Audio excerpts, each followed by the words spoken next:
In today's video, I'm going to teach you how to change CapCut language back to English.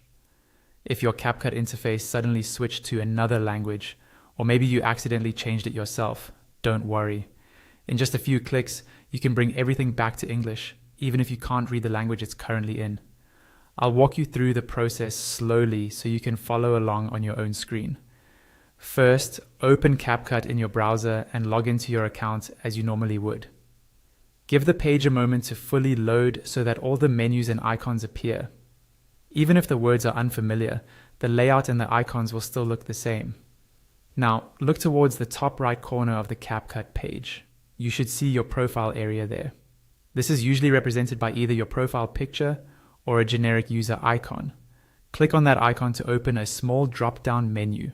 In this drop-down menu, you're going to look for the language option. The text itself will appear in whatever language CapCut is currently using, so you might not recognize it at first glance. The key detail to focus on is the icon next to it. The language setting has a small globe symbol on its left side. That globe icon is your main clue. Once you spot the line with the globe, hover your mouse over it or click it, depending on how it appears for you.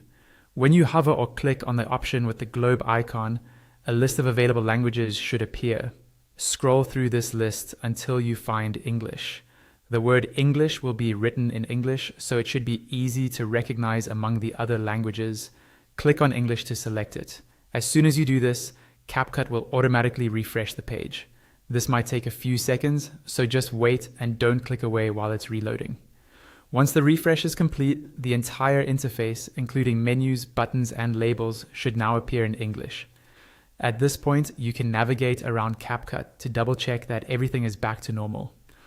Open a project, look at your toolbar, and move through a few different pages to confirm that the language has been successfully changed. And that's all you need to do to switch CapCut back to English.